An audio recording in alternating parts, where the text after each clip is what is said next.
characters who came out of the War of 1812, and I'll give you a quiz because there was one man who was more famous and is still famous today than any other, and he never took up arms in the War of 1812, but he did take up a meat cleaver. Can anybody tell me who that might be? Sam Wilson. Right.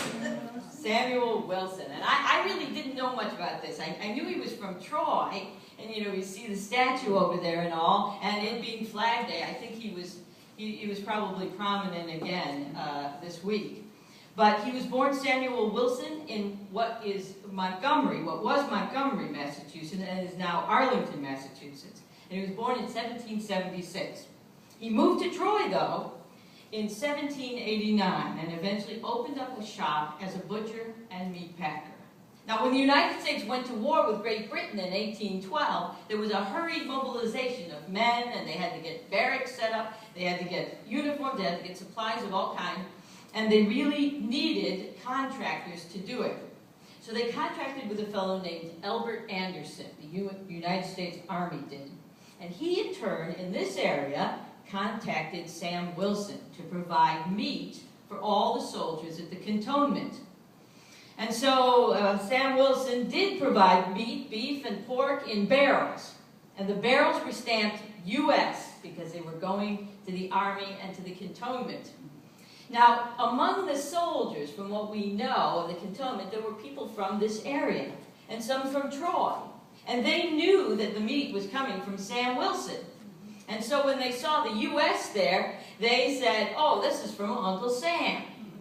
And with like wildfire, I think, it caught on among other soldiers, and they were always calling the U.S. barrels from Uncle Sam.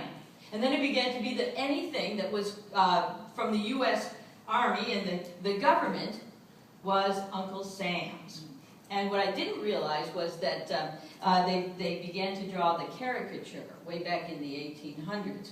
And it was the cartoonist Thomas Nast who created that tall, thin fellow with the, I think it's the red and white striped pants and the stars in the blue jacket and the stovepipe hat. And so, as you know, he came into prominence more and more. And the posters that said during World War I and World War II, Uncle Sam wants you, made him even more famous. But then there was the resolution. By an act of the 87th Congress of the U.S. with the Senate in agreement, the following resolution was adopted on September 15, 1961. It said, resolved by the state that the Congress salutes Uncle Sam Wilson of Troy, New York, as a progenitor of America's national symbol of Uncle Sam. So Uncle Sam's legend, although he was born in Massachusetts and lived his life in Troy, comes directly from the Greenbush Cantonment.